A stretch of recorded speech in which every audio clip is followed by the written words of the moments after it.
नमस्कार दर्शक बंधु जय जगन्नाथ जय ओडिशा मुझे मुकुंद कुमार और आपण मैंने देखुं आपंकर प्रिय blog channel Mukund Odia blog.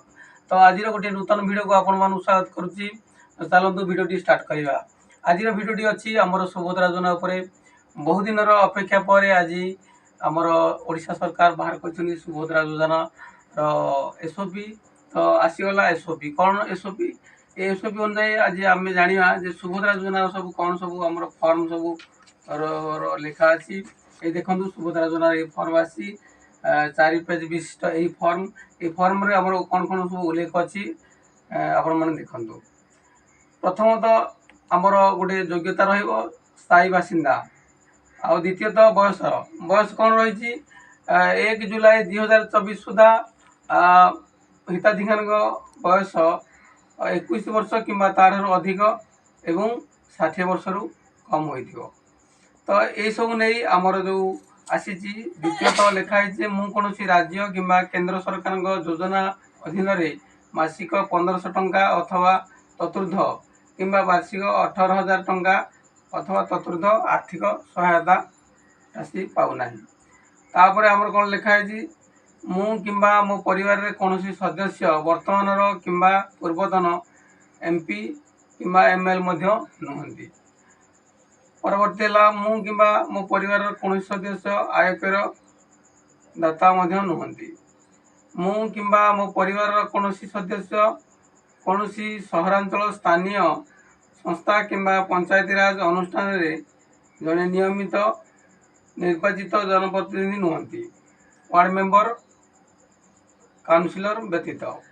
कि मो परिवार कौन सदस्य भारत सरकार कि राज्य सरकार कौन अंडरटेकिंग अथवा बोर्ड अथवा स्थानीय संस्था अथवा विभाग रे नियमित कि स्थायी कि चुक्तिभित्तिक कर्मचारी भाव में नियुक्ति नुहति। कि मो सरकार कौन सदस्य भारत सरकार कौन सरकारी विभाग अथवा उद्योग अथवा बोर्ड अथवा संगठन अथवा राज्य सरकार जड़े निर्वाचित मनोनीत नियुक्ति प्रतिनिधि नुहति। मोर कि मो परिवार कौन सदस्य 5 एकड़ रु अधिक जलसेचित कि 10 एकड़ रु अधिक जलसेचित जमी ना। परवर्ती कथा मोर कि मो परिवार कौन सदस्य 4 चकिया मोटर जान ना।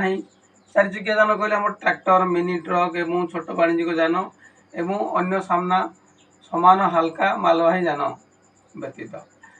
आउ शेष रहा मो परिवार वार्षिक आय 2.5 लाख टंका रु कम होता दरकार।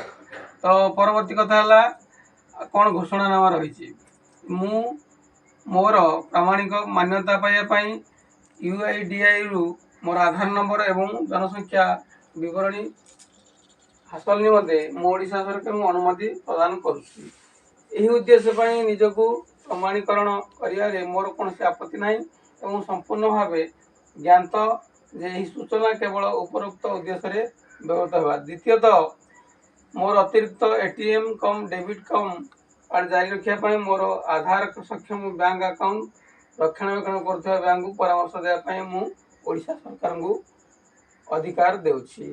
तृतीयतः ओडिशा सरकार को डीबीटी प्राप्त करने मोर आधार सक्षम बैंक अकाउंट को एनपीसीएल मैपर सहित संयोग करने को मोर सम्मति देउछि।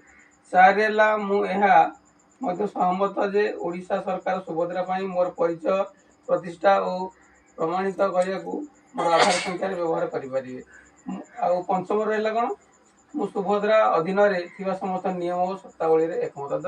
आप जानिले दर्शक बंधु सुभद्रा योजना को नहीं जो आम एसओपी आसी जो नियमावली आसी समस्त बर्तमान जानिले। अप्लाई डेट बर्तमान आम देखु कौन सब रही।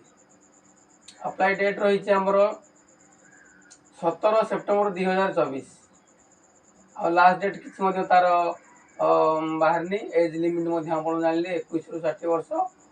आउ बेनिफिशियरी केवल स्त्री लोक मैंने ही पकई पारे ओडिशार स्त्री लोक मैंने पकई पारे। अनाउंस डेट है आमर एटा 12 मई 2024 अनाउंस होता। तो सुभद्रा योजना को आपण स्वागत कली एवं यही वीडियो टी आपको केमती लगे निहाती कमेंट करेंगे। यदि भल लगी लाइक करेंगे। तो ଭିଡ଼ିଓଟି ଏଇଠି ରଖିବା। ପୁଣି ଥରେ ଆଉ ଦେଖା ହେବ ଏଭଳିଆ ଗୋଟେ ସୁନ୍ଦର ବ୍ଲଗ୍ରେ। ତ ଏଇଠି ରଖୁଛି। ନମସ୍କାର। ଜୟ ଜଗନ୍ନାଥ।